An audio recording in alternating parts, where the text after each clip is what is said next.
হে Shrabani, sir পড়াচ্ছে আর তুই ক্লাসের মধ্যে ফোন দেখছিস কেন? চুপ কর তো, আমার যা ইচ্ছা তাই করবো। ক্লাসের মধ্যে এত জোরে কথা কে বলছে? এই শ্রাবণী, তুমি ক্লাসের মধ্যে ফোন দেখছো কেন? রাখো ফোনটা। Sorry sir. ঠিক আছে, বসো।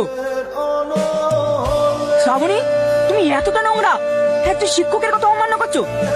আমি চাই না তোমার জন্য আরো স্টুডেন্টের অসুবিধা হোক। বেরিয়ে যাও এখান থেকে, গেট আউট।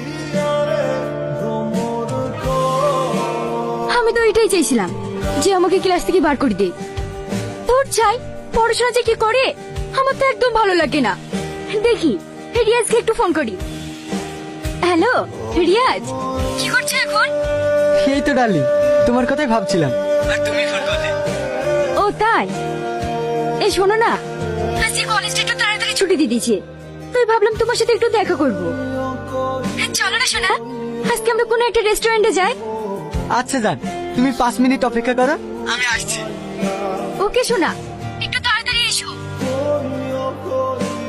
শ্রাবণী, মারে একটু পানি দে না, ওষুধটা খাই। আমাকে এখন হুকুম টুকুম করো না তো, আমি এখন বই পড়ছি। পড়তে বসে শান্তি নাই, সবসময় ডিস্টার্ব, তোর ভালো লাগে না। এভাবে বলছি কেন? আমার শরীরটা খুব অসুস্থ, আজকে রান্না বান্না মনে হয় করতে পারবো না।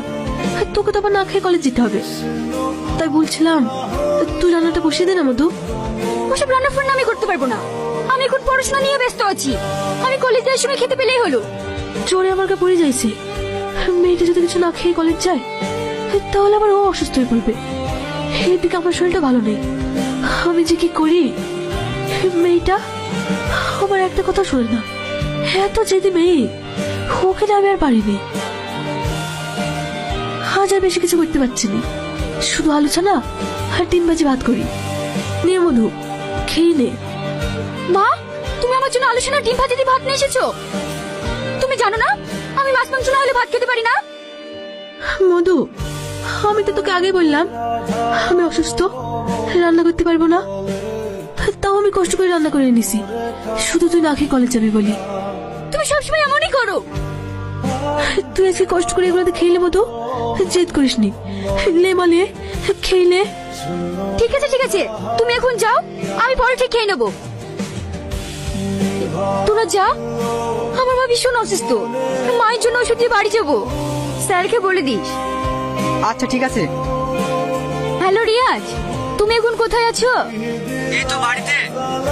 আমি এখন ফ্রি আছি, চাইলে তুমি আমার সাথে দেখা করতে পারো। হ্যাঁ, আমি এক্ষুনি আসছি। ঠিক আছে, তুমি এক্ষুনি চলে এসো, আমি তোমার জন্য ওয়েট করছি। শোনো শ্রাবণী, আমরা একটা প্ল্যান করেছি, একটা জায়গায় ঘুরতে যাব। কোথায়? শহরের বাইরে, নদীর ধারে সুন্দর এক জায়গা, ওখানে কেউ থাকবে না, থাকবো তুমি আর আমি। কত দূর আমি যাব না। কেন, এখন এনজয় করবে না তো কবে এনজয় করবে? না ভয় করছো? ভয় না, আসলে আমি দূরে যাইনি তো তাই। আরে যাবো না বললে হয়, আমরা সবাই যাব।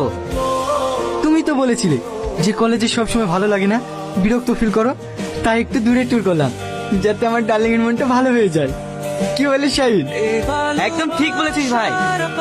আরে ছাড় তো, বেশি দেরি না করে কালকেই বেরিয়ে পড়ি। কি হলো শ্রাবণী, কিছু বলো। আচ্ছা ঠিক আছে, তাই চলো।